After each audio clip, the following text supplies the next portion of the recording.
Hi friends, welcome to God is great 73కి స్వాగతం.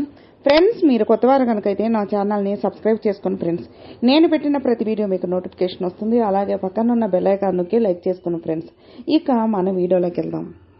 ఫోన్లో మీరేం చూస్తున్నారో గమనిస్తున్నారు. సెట్టింగ్స్లోకి వెళ్ళి ఇలా చేయండి. మీ ఫోన్లో ఏం చేస్తున్నారో ఏం చూస్తున్నారో అనే విషయాలు మీకు మాత్రమే కాకుండా టెక్నాలజీని తమ గుప్పిట్లో పెట్టుకున్న పెద్ద పెద్ద సంస్థలను కూడా తెలిసిపోతుంది.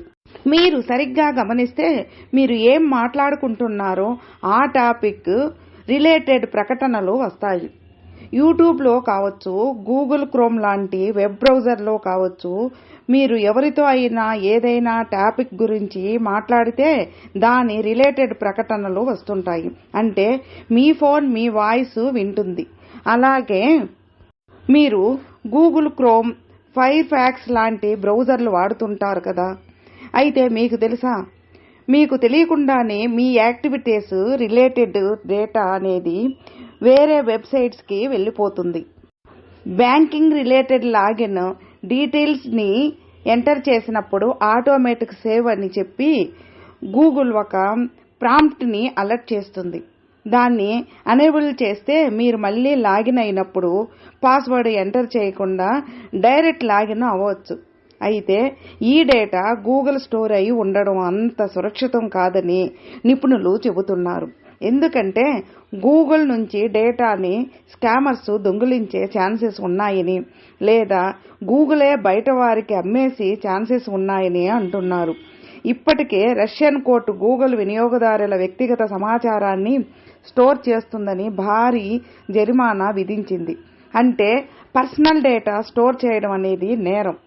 ఈ లెక్కన మీ ఫోన్లో గూగుల్ క్రోమ్ లేదా ఇతర వెబ్ బ్రౌజర్ డేటా స్టోర్ అవ్వడం వల్ల కూడా ప్రమాదమే.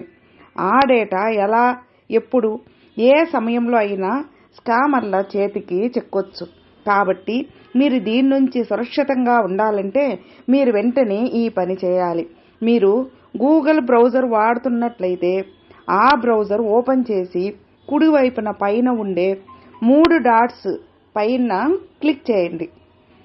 బాగా కిందికి స్క్రోల్ చేస్తే సెట్టింగ్స్ అని కనబడుతుంది. దానిపై క్లిక్ చేసి బాగా కిందికి వెళ్తే సైట్ సెట్టింగ్స్ అని ఒక ఆప్షన్ కనబడుతుంది. దాని మీద క్లిక్ చేసి లోపలికి వెళ్తే డేటా స్టోర్డ్ అని ఒక ఆప్షన్ కనబడుతుంది. దాని మీద క్లిక్ చేస్తే మీరు ఏ సైట్ ఓపెన్ చేశారు, ఏ లింక్ ఓపెన్ చేశారు అనే డేటా మొత్తం స్టోర్ అయి ఉంటుంది. కింద భాగంలో డిలీట్ ఆల్ డేటా అని కనబడుతుంది. దాని మీద క్లిక్ చేస్తే మీ సైట్ డేటా మొత్తం డిలీట్ అయిపోతుంది. పైగా మీకు కొంత మెమరీ స్పేస్ కూడా క్లియర్ అవుతుంది.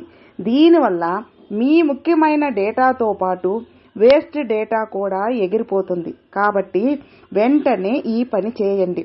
మిగతా వెబ్ బ్రౌజర్లకి కూడా ఇలానే చేయాల్సి ఉంటుంది. కాకపోతే ఆప్షన్స్ ప్లేస్మెంట్ అనేది మారుతుంది. కాబట్టి బ్యాంక్ పాస్వర్డ్స్ వంటి ముఖ్యమైన సమాచారం ఏదైనా హ్యాక్ అవ్వకూడదు అని మీరు అనుకుంటే కనుక వెంటనే డిలీట్ చేయండి. అలానే మీ యాక్టివేషన్ ఎవరికీ తెలియకూడదు అని అనుకున్నా ఇలా చేయండి. ఈ కథనం ఉపయోగపడుతుందనిపిస్తే ఇతరులకు మీరు షేర్ చేయండి. అలాగే దీనిపై మీ అభిప్రాయాన్ని కామెంట్ చేయండి. ఫ్రెండ్స్, విన్నారుగా. ఫ్రెండ్స్, మీకు ఈ వీడియో నచ్చితే లైక్ చేయండి, మీ ఫ్రెండ్స్కు షేర్ చేయండి. సబ్స్క్రైబ్ చేసుకున్నట్లయితే ప్లీజ్ సబ్స్క్రైబ్ చేసుకోండి. నేను పెట్టిన ప్రతి వీడియో మీకు నోటిఫికేషన్ వస్తుంది. అలాగే మీ అభిప్రాయాన్ని కామెంట్లో మెసేజ్ చేయండి. ఓం నమః శివాయ నమః.